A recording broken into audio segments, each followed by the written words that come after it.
నమస్తే welcome to V3 news లక్ష్యం సమాజ్ అయితే నేను మానస ముందుగా హెడ్లైన్స్ విజయనగరం జిల్లాలో విద్యా కానుక పథకాన్ని ప్రారంభించిన డిప్యూటీ సీఎం విద్యార్థులకు ప్రభుత్వం అండగా నిలుస్తుందని స్పష్టం చేసిన పుష్ప శ్రీవాణి తూర్పు గోదావరి జిల్లా కరపలో మంత్రి కన్నబాబు పర్యటన ఏపీ సీఎం జగన్ ఇచ్చిన హామీలకు అనుగుణంగా పాలన అందిస్తున్నారని వెల్లడి రాజకీయాల్లో జక్కంపూడి రామ్మోహన్ రావు చెరగని ముద్ర వేశారు జక్కంపూడి వర్ధంతి కార్యక్రమంలో కొనియాడిన మంత్రి తానేటి వనిత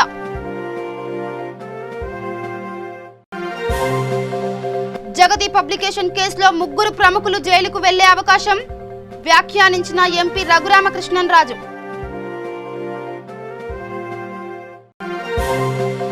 తుంగభద్ర పుష్కర స్థానాలకు భక్తులకు నిబంధనలతో అనుమతి కల్పించాలి అధికారులకు సూచించిన కర్నూలు జిల్లా కలెక్టర్ వీరపాండ్యన్ ఇక డీటెయిల్స్కి వెళ్తే తూర్పు గోదావరి జిల్లా కరపలో మంత్రి కన్నబాబు పర్యటించారు కరప మండలంలో జరిగిన జగనన్న విద్యా కానుక కార్యక్రమంలో భాగంగా పాల్గొన్న మంత్రి కన్నబాబు విద్యార్థులకు కిట్లను పంపిణీ చేశారు రాష్ట్రంలో జగన్ ఇచ్చిన హామీలకు అనుగుణంగా పాలన అందిస్తున్నారని చెప్పారు ముఖ్యంగా పేద విద్యార్థులకు మౌలిక సదుపాయాల విషయంలో ఇబ్బందులు లేకుండా ఉండేలా జగనన్న విద్యా కానుక పథకాన్ని ప్రవేశపెట్టినట్టు మంత్రి తెలిపారు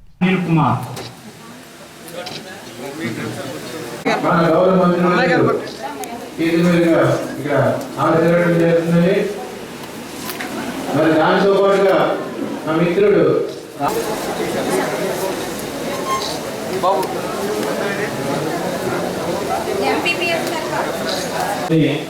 కార్యక్రమాలు చేపట్టి అమలు చేస్తున్నప్పుడు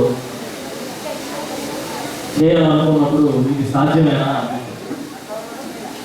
కానీ ఈరోజు సంకల్పం ఉంటే ఏదైనా చేయగలుగుతాం సంకల్పం ఉంటే ఎంతటి పనైనా సాధించగలుగుతామని గౌరవ ముఖ్యమంత్రి జగన్మోహన్ రెడ్డి గారు తెలియదు జగనన్న విద్యా కానుక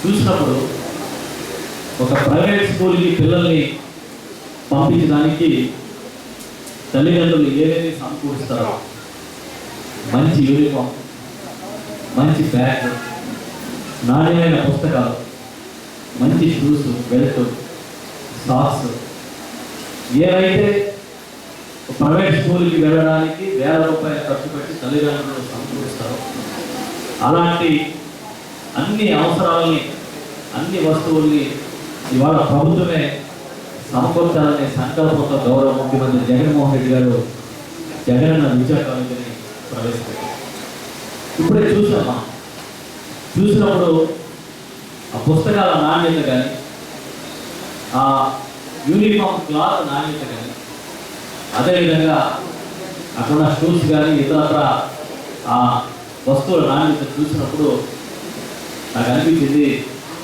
నిజంగా ఒక ముఖ్యమంత్రి ఏ విధంగా ఉన్నారో ఈ దేశానికి ఒక ఆదర్శంగా ముఖ్యమంత్రి గారు మన ముఖ్యమంత్రి గారు చూపిస్తా ఉన్నారు చిన్న చిన్న విషయాలను కూడా పూర్తిగా అధ్యయనం చేసి ఇక ఏపీ ప్రభుత్వం ప్రవేశపెట్టిన జగనన్న విద్యా కానుక పథకాన్ని విజయనగరం జిల్లాలో డిప్యూటీ సీఎం పుష్ప శ్రీవాణి ప్రారంభించారు రాష్ట్రంలో విద్యార్థులకు ఎలాంటి ఇబ్బందులు తలెత్తకుండా ఉండాలనే ఆకాంక్షతోనే జగన్ ప్రతిష్టాత్మకంగా జగనన్న విద్యా కానుక పథకాన్ని ప్రవేశపెట్టారని చెప్పారు సీఎం విప్లవాత్మకమైన నిర్ణయాలతో రాష్ట్రంలో విద్యార్థులు ఎలాంటి ఇబ్బందులు పడరని అన్నారు తల్లిదండ్రులు చదివించలేని స్థితిలో ఉన్న విద్యార్థులకు ప్రభుత్వం అండగా నిలుస్తుందని ఈ సందర్భంగా డిప్యూటీ సీఎం పుష్ప శ్రీవాణి తెలియజేశారు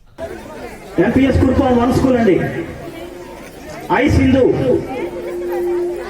వేచి ఉన్నారు మేము మనం పిలిచిన తర్వాత దయచేసి వేదికకి వెళ్ళాలని కోరుతున్నాం మేడం మన గౌరవ ముఖ్యమంత్రి వర్యులు శ్రీ వైఎస్ జగన్మోహన్ రెడ్డి గారు ఈ మహోత్తర కార్యక్రమానికి శ్రీకారం చుట్టడం జరిగింది పిల్లలు మీ అందరికీ నేను ఏం గుర్తు చేయాలనుకుంటున్నానంటే ఈరోజు నేను ఈ రాష్ట్రంలో ఉప ముఖ్యమంత్రిని అవ్వచ్చు కురుపాం నియోజకవర్గానికి ఎమ్మెల్యే అవ్వచ్చు ట్రైబల్ వెల్ఫేర్ మినిస్టర్ అవ్వచ్చు కానీ ఒక్కసారిగా ఇప్పుడు జగన్మోహన్ రెడ్డి గారు ముఖ్యమంత్రి అయిన తర్వాత ఆయన తీసుకొస్తున్నటువంటి విద్యలో ఆయన తీసుకొస్తున్నటువంటి విప్లవాత్మకమైనటువంటి మార్పులు ఆయన తీసుకున్నటువంటి విప్లవాత్మకమైనటువంటి నిర్ణయాలన్నీ చూసిన తర్వాత నాకు ఒక్కసారి నా బాల్యం గుర్తొచ్చింది. అవన్నీ కూడా మీతో షేర్ చేసుకున్నాను. చిన్నప్పుడు నేను గిరిజన సంక్షేమ పాఠశాలలో చదివాను, డే స్కాలర్గా వెళ్ళేదాన్ని. మేము చదువుకునేటప్పుడు విద్యా వ్యవస్థ ఎలా ఉండేది, అప్పుడు పరిస్థితులు ఎలా ఉండేవి అన్నది మీకు ఒకసారి గుర్తు చేస్తాను. మా స్కూలు మా ఊరికి దాదాపు 1.5 కిలోమీటర్ల దూరంలో, 2 కిలోమీటర్ల దూరంలో ఉండేది. అయితే నడుచుకుంటూనే వెళ్ళేవాళ్ళం. మరి చదువు విద్యార్థులు అంటే పుస్తకాలు ఉంటాయి కదా, బ్యాగులు ఉండేవి కాదు మాకు. మా నాన్నగారు కూడా టీచర్, అంటే మధ్య తరగతి, కానీ మేము 4 పిల్లలం. మరి 4 పిల్లల్ని కూడా నువ్వు బాగా చదివించాలి అని అంటే ఆర్థిక స్థానం సరిపోదు కదా టీచర్ అయినప్పటికీ కూడా. అయితే టెక్స్ట్ పుస్తకాలు, అలాగే నోట్ పుస్తకాలు ఇవన్నీ పట్టుకొని చేతితో పట్టుకొని నడుచుకుంటూ వెళ్ళేవాడు. మాకు బ్యాగులు ఉండేవి కాదు. అప్పుడు కొంచెం డబ్బున్న వాళ్ళు ఎవరైనా వాళ్ళకి బ్యాగ్, మనకి ట్రంక్ ఇలా బాక్సులు ఉండేవి, సిల్వర్ కలర్ టైప్ బాక్సులు ఉండేవి. ఆ బాక్సులు చూసి ఆ బ్యాగులు చూస్తుంటే అబ్బా బ్యాగ్ ఉంది, లేకపోతే టేబుల్స్ ఏమీ లేవు, నేల మీద కూర్చొనే చదివాం ఆ రోజు. అలాగే ఫ్యాన్లు, అసలు ఫ్యాన్లు ఇంట్లోనే మన పేరెంట్స్ మనకి పెట్టినటువంటి ఫ్యాన్లు తప్ప స్కూల్స్లో ఫ్యాన్లు కట్టేవి కూడా మేము చూడలేదు. అలాగే పెయింట్లు గిట్లు ఏముండే కాదు. అసలు మా స్కూల్లో అయితే నాకు బాగా గుర్తు, బాత్రూమ్ 1 2 కాదు, ఒక బాత్రూమ్ కూడా లేదు. జక్కంపూడి రామ్మోహన్ రావు ఫౌండేషన్ ద్వారా ఆపదలో ఉన్న వారిని ఆదుకోవాలనే లక్ష్యంతో చేపట్టిన సేవా కార్యక్రమాలు ఆదర్శనీయమని రాష్ట్ర మహిళా శిశు సంక్షేమ శాఖ మంత్రి తానేటి వనిత అన్నారు. జక్కంపూడి వర్ధంతిని పురస్కరించుకుని తూర్పు గోదావరి జిల్లా స్థానిక కంబాల చెరువు జంక్షన్లో ఉన్న ఆయన విగ్రహానికి మంత్రి తానేటి వనిత, జక్కంపూడి తనయులు, Kapu corporation chairman, Rajanagaram MLA Jakkampudi Raja, Jakkampudi Ganesh, YCP city coordinator, APIIC మాజీ చైర్మన్ శీఘ్ర కొల్లపు శివరామ సుబ్రహ్మణ్యం తదితరులు పూలమాలలు వేసి నివాళులర్పించారు. అనంతరం సుబ్రహ్మణ్య మైదానంలో జక్కంపూడి రామ్మోహన్ రావు ఫౌండేషన్ ఆధ్వర్యంలో చేపట్టిన పలు సేవా కార్యక్రమాలను ఆమె ప్రారంభించారు. అనంతరం మంత్రి వనిత మాట్లాడుతూ తూర్పు గోదావరి జిల్లా రాజకీయాల్లో జక్కంపూడి రామ్మోహన్ రావు చెరగని ముద్ర వేశారని కొనియాడారు.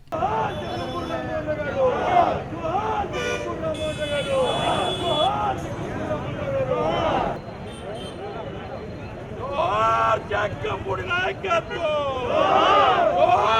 జక్కంపూడి నాయకత్వం, జక్కంపూడి నాయకత్వం,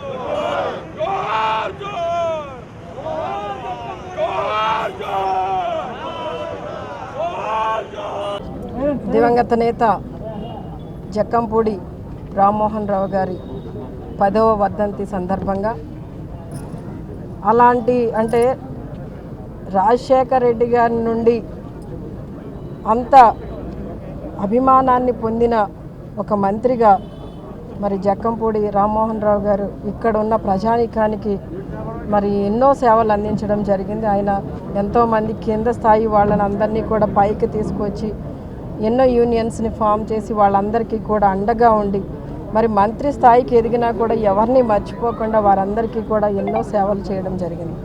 ఈ రోజున మరి తండ్రి నడిచిన బాటలో కుమారులు ఇరువురు రాజా, గణేష్ ఇద్దరు కూడా మరి ప్రజలకి సేవ చేసే క్రమంలోనే ఈ రోజున మరి ఆయన వర్ధంతి సందర్భంగా ఇక్కడ మరి కొన్ని ఖరీదైన ఆపరేటర్స్ మన ముందు పెట్టారు. 2 వాహనాలండి, ఇవి కైవల్య రథం అన్నారు. దానికి ఒక వెరైటీ నేమ్ పెట్టారు. అంటే అందరం మనకు తెలిసిందైతే కైలాస రథం అని అంటాము. దాన్ని వాడుక భాష కనుక మనము అందరికీ భిన్నంగా ఉండాలనే విధంగా కైవల్య రథం అని చెప్పి 2 వ్యాన్స్ తీసుకొచ్చారు. ఎవరైనా ఇబ్బంది పడితే వాళ్ళకి ₹1 కూడా ఖర్చు లేకుండా వాళ్ళని శ్మశాన వాటికి చేర్చే విధంగా అది ఉపయోగపడుతుందండి. అట్లానే ఇక్కడ ఒక 5 ఫ్రీజర్స్ ఉన్నాయి. ఈ ఫ్రీజర్స్ కూడా వీటికి నిర్వహణ పీఠిక అని పేరు పెట్టారు. ఈ 5 ఫ్రీజర్స్ కూడా ఉచితంగానే ఇవ్వబడతాయండి. ఎవరికి కూడా ₹1 కూడా పే చేయవలసిన అవసరం లేదు. అలానే ఈ కిందన అక్షయ సంజీవిని అని ఒక కిట్ కూడా ఉందండి. ఈ కిట్స్ ఏంటంటే ఎవరైనా ఇబ్బంది పడినప్పుడు వెంటనే ఇమీడియట్గా ఆ ఫ్యామిలీకి సపోర్ట్ అనమాట. వెంటనే అంటే ఇదివరకు పల్లెల్లో ఎవరైనా ఒక ఇంటిలో ఎవరైనా ఇబ్బంది పడితే ఆ చుట్టుపక్కల ఉన్న వాళ్ళందరూ కూడా వాళ్ళే భోజనం వండి పంపించేవారు. అది ఇక జగతి పబ్లికేషన్ కేసులో ముగ్గురు ప్రముఖులు జైలుకు వెళ్లే అవకాశం ఉందని ఎంపీ రఘురామకృష్ణరాజు వ్యాఖ్యానించారు. సిబిఐ దాడులపై స్పందించిన ఆయన వైసీపీ నేతలకు మానసిక సమస్యలు ఎక్కువయ్యాయన్నారు. సిబిఐ దాడులంటూ తనపై దుష్ప్రచారం చేశారని, పరువు నష్టం దావా వేస్తానని రఘురామ స్పష్టం చేశారు. దీనిపై న్యాయవాదితో సంప్రదించినట్లు చెప్పారు. పిచ్చివాళ్లతో ప్రభుత్వాన్ని నడిపించాలనుకోవడం మంచిది కాదని రఘురామకృష్ణరాజు అభిప్రాయం వ్యక్తం చేశారు. వైవి సుబ్బారెడ్డి అవినీతిపై ప్రధాని మోదీకి లేఖ రాశానన్నారు. రంగుల విషయంలో న్యాయస్థానాలు సీఎం జగన్ గూబ పగలగొట్టాయన్నారు. మళ్ళీ ఇండివిజువల్ బ్యాలెన్స్ షీట్లో ఉన్నదంతా కూడి పేరెంట్ బ్యాలెన్స్ షీట్లో ఉంటుంది. ఈ దరిద్రుడు ఇది అది కూడా కూడేసి దాన్ని మళ్ళీ మరి వాళ్ళకి 43,000 కోట్లు ఉన్నాయి కదా అభియోగాలు. సరే మరీ వాళ్ళ దొంగతనంతో కంపేర్ చేస్తే నేను మరీ బుల్లి దొంగ అయిపోతానన్న భయం వచ్చింది. ఏంటో 23,000 కోట్లకి 4 రెట్లు 6 రెట్లు చేసి ఎంత చేసినా వాళ్ళలో సగం వచ్చాం, అంతకు తీసుకొచ్చారు. సరే ఇది చూసి నేను ఈ యాదం ఒక ఈ సాక్షి పేపరు, సాక్షి ఛానల్, సాక్షి 9 మీద యాదవ్ ఈ డిఫర్మేషను, రాంగ్ ఇన్ఫర్మేషన్ ఫీడ్ చేస్తున్నారని లాయర్లతో మాట్లాడటం జరిగింది. అప్పుడు మా లాయర్లు ఈ జగతి పబ్లికేషను వీటి మీద వచ్చిన ఇన్వెస్ట్మెంట్ల మీద గతంలో సిబిఐ ఫైల్ చేసిన ఛార్జ్షీట్ ఒకసారి చదవండి సార్, అది చదివిన తర్వాత ఇంకా మీరు అవసరం అనుకుంటే డిఫర్మేషన్ వేద్దామని చెప్పడం జరిగింది. అది చదివితే అసలు ఆత్మహత్యకు సిద్ధంగా ఉన్నవాడిని హత్య చేయవలసిన అవసరం ఎందుకురా బాబు, 3 నెలల్లో 4 నెలల్లో వీళ్ళు జైలుకి వెళ్ళిపోతారు. వీళ్ళు అదంతా పక్క బోగస్ ఇన్వెస్ట్మెంట్స్, ఎవరెవరో వీళ్ళే దొంగిలించిన డబ్బును అక్కడ తీసుకెళ్ళి మళ్ళీ అక్కడి నుంచి తీసుకొచ్చారు, ఇక్కడి నుంచి తీసుకొచ్చారని చెప్పి ఆ ఛార్జ్షీట్ నిండా పూర్తిగా. నాకేంటంటే కంప్లైంట్, ఇది ఎఫ్ఐఆర్ అంటే ఎవడిచ్చినా ఇస్తాడు. ఇప్పుడు రేపు పొద్దున్న ఎవరో వెళ్ళి జగన్మోహన్ రెడ్డి గారికి సార్ ఈ రఘురామకృష్ణరాజు గారు ఏదో చేశారు సార్, కల్లో నా ఇంటికి వచ్చి దోచేసుకున్నారంటే ఓ కల్లో దోసినా కూడా మనం ఏమైనా ఎఫ్ఐఆర్ కడతాను చూడండి సార్ అని చెప్తే ఎఫ్ఐఆర్ కట్టి పోలీసులు ఉన్నారు కాబట్టి ఎఫ్ఐఆర్ కట్టచ్చు. ప్రధాన రహదారులు పాడైపోవడం వలన ప్రజలు రాకపోకలు సాగించడానికి తీవ్ర ఇబ్బందులు పడుతున్నారని, ప్రాణాంతకంగా మారాయని తూర్పుగోదావరి జిల్లా కాకినాడ పౌర సంక్షేమ సంఘం నిరసన ఉద్యమానికి పిలుపునిచ్చింది. సామాజిక స్ఫూర్తితో తరలివచ్చిన పౌరులతో కాగడాల ప్రదర్శన నిర్వహించింది. యుద్ధ ప్రాతిపదికగా కాకినాడ సామర్లకోట రోడ్డు నిర్మాణానికి 70 కోట్లు రాష్ట్ర ప్రభుత్వం మంజూరు చేయాలని కోరారు. కాకినాడ పౌర సంక్షేమ సంఘం కన్వీనర్ దూసర్లపూడి రమణరాజు మాట్లాడుతూ స్మార్ట్ సిటీ యంత్రాంగం తక్షణమే 4 లైన్ల మార్గానికి అనుసంధానమయ్యే అదనపు వంతెన నిర్మాణానికి శరవేగంగా పనులు చేపట్టే రీతిలో తక్షణ ప్రణాళికగా నిధులు మంజూరు చేయాలని డిమాండ్ చేశారు.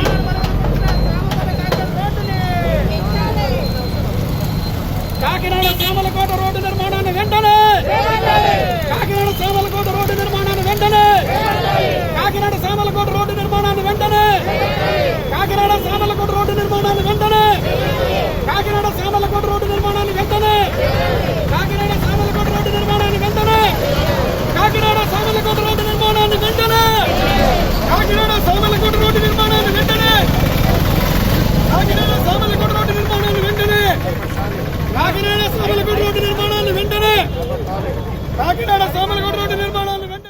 ఏపీలోని కడప సెంట్రల్ జైల్లో శిక్ష అనుభవిస్తున్న ఖైదీ అనుమానాస్పదంగా మృతి చెందాడు. ఫిట్స్ రావడంతో ఖైదీ కేశవయ్య అకస్మాత్తుగా ప్రాణాలు కోల్పోయినట్లు జైలు అధికారులు వెల్లడించారు. ఇదిలా ఉండగా కేశవయ్య మృతిపై బంధువులు పలు అనుమానాలు వ్యక్తం చేస్తున్నారు. ఓ హత్య కేసులో మృతుడు జీవిత ఖైదు శిక్ష అనుభవిస్తున్నాడని సెంట్రల్ జైలు అధికారులు చెప్పారు. నేరస్తుడు కేశవయ్య అనంతపురం జిల్లా సోమందేపల్లి వాసిగా అధికారులు చెబుతున్నారు.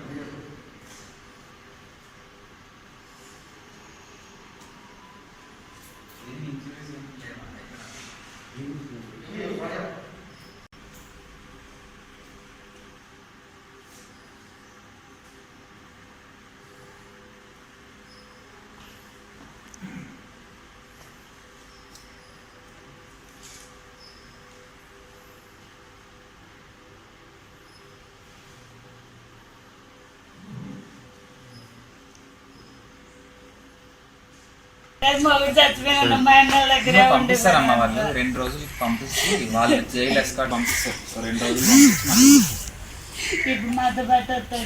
పంపించమండి.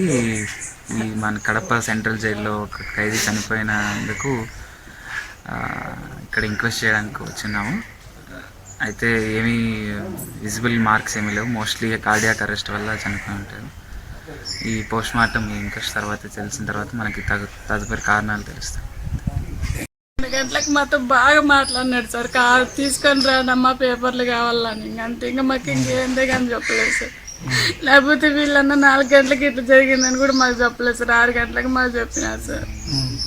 ఇంకేం మాకు ఎప్పుడు మేము చూసిందే లేదు సార్. ఎప్పుడే కానీ అట్లా అయినది కానీ చూడలేదు సార్. నాకు మొగలు లేడు సార్. అన్నగారి దగ్గరే వచ్చి ఉన్నాను. ఈ పొద్దు మాకు ఎవరు దిక్కి సార్, ఇచ్చేవాళ్ళు లేరు సార్. నాకు 2 ఆడపిల్లలు. ఇక మహిమగల సోరకాయతో మోసాలకు పాల్పడిన 21 మంది ముఠాను కర్నూలు జిల్లా పోలీసులు అదుపులోకి తీసుకున్నారు. ఆత్మకూరు పరిసర ప్రాంతాల్లో ఈ ముఠా సభ్యులు సోరకాయకు మహిమలు ఉన్నాయని ప్రజలను నమ్మించి వారిని మోసం చేసేందుకు గాను ప్రయత్నిస్తూ పోలీసులకు చిక్కారు. వారి నుంచి 23 సెల్ ఫోన్లు, 3 కార్లు, 2 బైక్లను పోలీసులు స్వాధీనం చేసుకున్నారు. వెంకట సుబ్బారావు అనే వ్యక్తి ఈ ముఠాలో కీలక పాత్ర పోషిస్తున్నాడని పోలీసులు గుర్తించారు.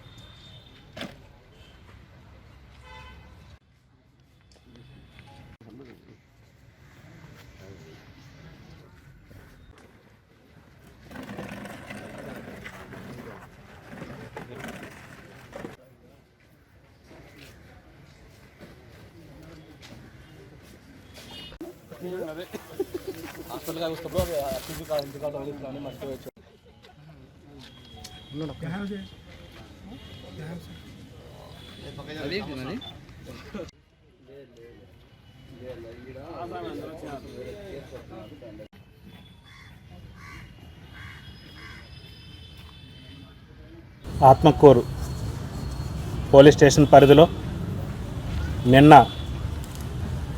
ఈ నాగస్వరకాయకి మహిమలు ఉన్నాయని చెప్పి మోసాలకు పాల్పడుతున్నటువంటి 21 మంది ముఠాను నిన్న అరెస్ట్ చేయడం జరిగింది. వారి వద్ద నుంచి 3 కార్లు, 2 మోటార్ సైకిళ్ళు, వారి వద్ద నుంచి సెల్ ఫోన్స్ 21 కంటే ఎక్కువే ఉన్నాయి సెల్ ఫోన్స్. వాటిని సీజ్ చేయడం జరిగింది, 23 సెల్ ఫోన్స్. అదేవిధంగా వీళ్ళు మహిమకు ఉపయోగించేటువంటి ఆ సొరకాయని కూడా సీజ్ చేయడం జరిగింది. అంతేకాకుండా 5,930 రూపాయలు అమౌంట్ని కూడా సీజ్ చేయడం జరిగింది. ఇందులో ప్రధాన ముద్దాయి అయినటువంటి A1 ముద్దాయి అయినటువంటి ఈ వెంకట సుబ్బారావు అనే అతను శ్రీశైలంలో అరవింద రెడ్డి ఆధ్వర్యంలో ఉన్నటువంటి శ్రీ విశ్వేశ్వర అన్నపూర్ణాదేవి ఆశ్రమంలో ఇతను పనిచేస్తున్నాడు. ఈ అరవింద రెడ్డి, ఈ సుబ్బారావు వీరంతా కలిపి నాగుబాయి మాదే రవీంద్రతో పరిచయాలు ఏర్పరచుకొని ముందుగా ముఖ్యంగా నాగుబాయికి ఒక 8,000 రూపాయలు అడ్వాన్స్ గాను, అదేవిధంగా రవీంద్రకు ఒక 12,000 అడ్వాన్స్ ఇచ్చి ఈ నాగుబాయి అనే ఆమె కర్నూలు నుంచి కొంతమంది సభ్యులను తీసుకొని రాగా వీళ్ళు తెలంగాణకు సంబంధించినటువంటి మిగతా వాళ్ళని అందరినీ కలిపి ఇక తుంగభద్ర పుష్కర స్థానాలకు భక్తులకు నిబంధనలతో అనుమతి కల్పించాలని కర్నూలు జిల్లా collector Veerapandian, SP doctor Fakirappa అధికారులను ఆదేశించారు. నియోజకవర్గంలోని తుంగభద్ర నదీ తీరాల్లో ఉన్న పుష్కర ఘాట్లను పరిశీలించారు. మండలంలోని కాచారం, రాంపురం, మాధవరం, మంత్రాలయం గ్రామాల్లో పుష్కర ఘాట్లు పరిశీలించి అధికారులను వివరాలు అడిగి తెలుసుకున్నారు.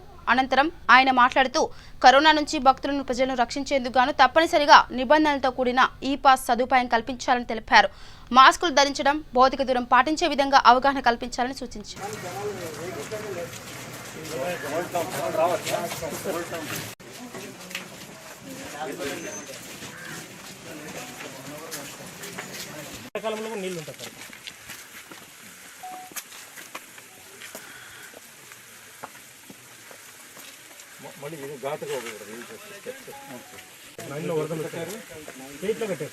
దానివల్ల ఇప్పుడు కూడా మనం చాలా ఇది ఉంటున్నాం. మాస్క్ లేకుండా రాకూడదు, మాస్క్ లేకుండా ఎవరు రాకూడదు. సో ఇవన్నీ చాలా సీరియస్గా మనం అమలు చేయాల్సిన అవసరం ఉంది. సో అవన్నీ కూడా మీరు ఇంటర్నల్గా మీటింగ్ పెట్టుకుని దీని గురించి ప్రతి ఒక్క విలేజ్లో మీరు ఈ సమాచారాన్ని తెలియచేయాలి, ప్రచారం చేయాలి. మళ్ళీ మీరు ప్రతి ఒక్క ఘాటుకి మీరు ప్రతి ఒక్క డిపార్ట్మెంట్ తరపు నుంచి ఏమేమి చేయాలో అదన్నీ కూడా రెడీ చేసుకొని ఒక రిపోర్ట్ రూపంలో మాకు పంపించేయండి. ఆల్రెడీ నేను డిపార్ట్మెంట్ ఆఫీసర్కి చెప్పాను, వాళ్ళు కూడా తయారు చేస్తున్నారు. మళ్ళీ మీ సంబంధించిన ఆఫీసర్స్తో మీ హెచ్ఓడితో మాట్లాడుకుని. విశాఖ జిల్లా నర్సీపట్నంలో గ్రూప్ హౌసింగ్ డీడీలు కట్టిన వారి పరిస్థితి గందరగోళంగా ఉందంటున్న టీడీపీ నేతలు ఎన్నికల ప్రచార సభల్లో గ్రూప్ హౌసింగ్ పై జగన్ ఇచ్చిన హామీలు నెరవేర్చాలని డిమాండ్ చేశారు. అర్హులను అనర్హులుగా సచివాలయ సిబ్బంది చూపుతున్నారంటూ టీడీపీ నేతలు ఆరోపణ చేశారు. ఈ మేరకు సబ్ కలెక్టర్ మౌర్యకు వినతి పత్రం అందజేశారు. టీడీపీ నేతలు నర్సీపట్నంలో ఎన్టీఆర్ గ్రూప్ హౌసింగ్ ఇళ్ల పట్టాల జాబితాలో జరుగుతున్న అవకతవకలపై వెంటనే దర్యాప్తు చేయాలంటూ టీడీపీ నేతలు సబ్ కలెక్టర్ మౌర్యకు వినతి పత్రం అందజేశారు. ఈరోజు మేము నర్సీపట్నం సబ్ కలెక్టర్ గారిని నర్సీపట్నం మున్సిపాలిటీ తెలుగుదేశం పార్టీ మాజీ కౌన్సిలర్స్ అదేవిధంగా వార్డు ఇన్ఛార్జీలు అలాగే తెలుగుదేశం పార్టీ నాయకులందరూ కలిసి 2 విషయాలపైన వినతి పత్రం ఇవ్వడం జరిగింది. అందులో మొట్టమొదటిది NTR group housing. PMAY NTR group housing గత ప్రభుత్వంలో సుమారు 1970 మంది 3 కేటగిరీల కింద 1,00,000 రూపాయలు, 50,000 రూపాయలు, 500 రూపాయలు డీడీలు తీసి వాళ్ళందరినీ కూడా అర్హత కల్పించి వాళ్ళకి స్థానిక అప్పుడు మంత్రి గారు వారు చేతుల మీదుగా అందరికీ కూడా ఫ్లాట్స్ అలాట్మెంట్ చేసి వాళ్ళందరికీ ఫ్లాట్లు కేటాయించినట్టుగా ఒక రికగ్నిషన్ లెటర్ కూడా ఇవ్వడం జరిగింది. అయితే దాన్ని 16 నెలల నుంచి ఇప్పటి వరకు కూడా ఎటువంటి కట్టడాలు కూడా జరగకుండా వాళ్ళ లబ్ధిదారులు ఒక ఆందోళన పరిస్థితి ఏర్పడింది. ఎందుకంటే అప్పుడు 2019 ఎన్నికల్లో మన ముఖ్యమంత్రి జగన్మోహన్ రెడ్డి గారు ఇక్కడ కనకదుర్గమ్మ సాక్షిగా వచ్చి ఆయనకి ఒక అభయం ఇవ్వడం జరిగింది. ఆ అభయం ఏంటంటే మీరు గ్రూప్ హౌసింగ్ కట్టినటువంటి ఏదైతే రుణం ఉందో ఆ రుణం అంటే నేను అధికారంలోకి వచ్చినట్టునే మాఫీ చేసేస్తాను అని చెప్పేసి మాట ఇచ్చి ఎన్నికల్లో గెలిచిన తర్వాత అధికారంలోకి వచ్చిన తర్వాత ఆ మాట తప్పి ఈరోజు వాళ్ళు ఇబ్బంది పెట్టే పరిస్థితి ఏర్పడింది. ఇప్పుడు అర్హులందరినీ ఆ రోజు నిబంధనల ప్రకారంగా అర్హులుగా గుర్తిస్తే ఈరోజు ఈ ప్రభుత్వం వచ్చి వాళ్ళందరినీ అవాస్తవమైనటువంటి ఏయో కథలు చెప్పి మీకు అర్హత లేదు, మిమ్మల్ని గ్రూప్ హౌసింగ్ రాదు మీరు అని చెప్పి ఒకసారి, అదేవిధంగా ఒక అంగీకార పత్రం 16 నెలల్లో బ్యాంకు రుణం ఏదైతే ఉందో అదంతా చెల్లించాలి అలాగని చెప్పేసి ఒకసారి ఈ విధంగా మభ్యపెట్టి.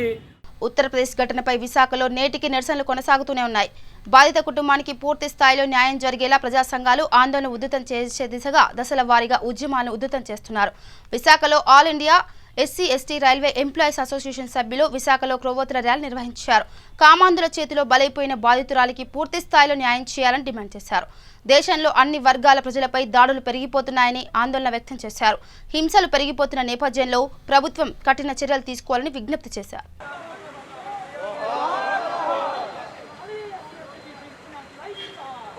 స్వతంత్ర పూర్వం కానీ స్వతంత్ర తర్వాత కానీ భారతదేశంలో అన్ని జిల్లాల్లోనూ అన్ని రాష్ట్రాల్లోనూ దళిత మహిళల మీద, దళిత పురుషుల మీద, ఎస్సీల మీద, ST, BC మైనార్టీ వర్గాల మీద గత 2 సంవత్సరాల నుంచి చాలా దారుణంగా హింసలు జరుగుతున్నాయి.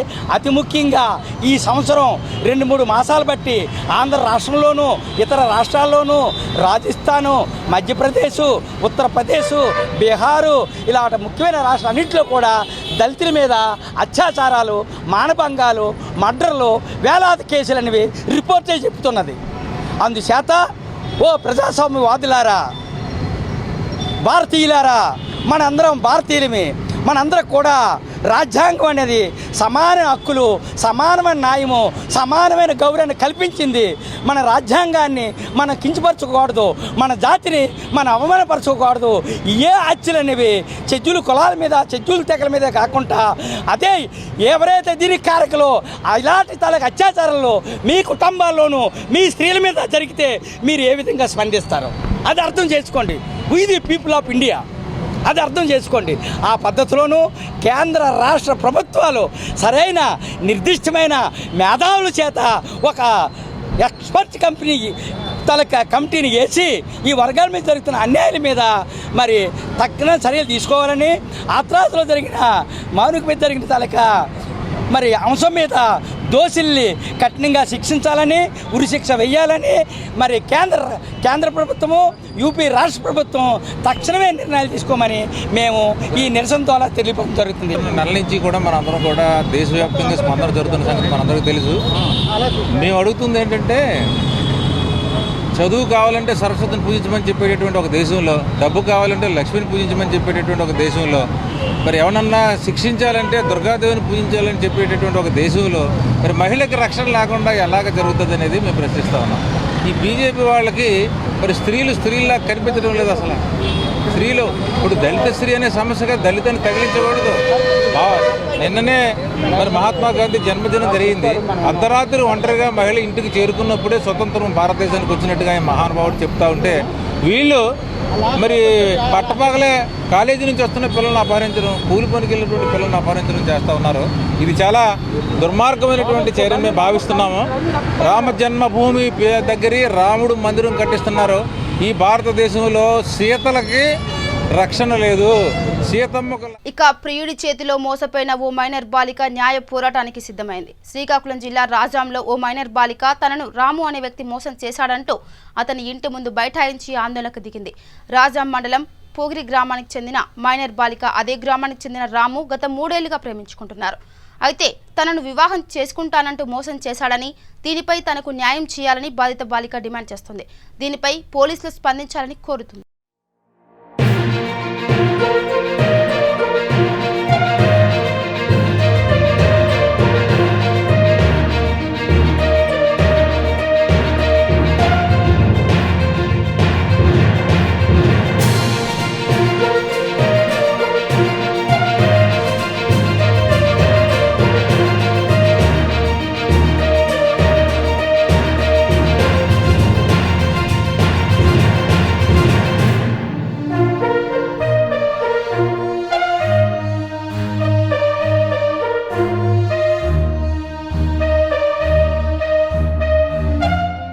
బులెటిన్ ముగించే ముందు హెడ్లైన్స్ మరోసారి. విజయనగరం జిల్లాలో విద్యా కానుక పథకాన్ని ప్రారంభించిన డిప్యూటీ సీఎం. విద్యార్థులకు ప్రభుత్వం అండగా నిలుస్తుందని స్పష్టం చేసిన పుష్ప శ్రీవాణి. తూర్పు గోదావరి జిల్లా కరపలో మంత్రి కన్నబాబు పర్యటన. ఏపీ సీఎం జగన్ ఇచ్చిన హామీలకు అనుగుణంగా పాలన అందిస్తున్నారని వెల్లడి. రాజకీయాల్లో జక్కంపూడి రామ్మోహన్ రావు చెరగని ముద్ర వేశారు. జక్కంపూడి వర్ధంతి కార్యక్రమంలో కొనియాడిన మంత్రి తానేటి వనిత.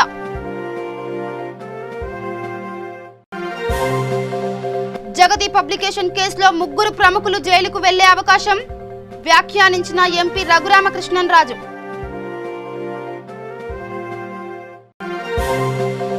తుంగభద్ర పుష్కర స్థానాలకు భక్తులకు నిబంధనలతో అనుమతి కల్పించాలి. అధికారులకు సూచించిన కర్నూలు జిల్లా కలెక్టర్ వీరపాండ్యన్. ఇవి bulletin updates. Keep watching V3 news. లక్ష్యం సమాజైతే. నమస్కారం.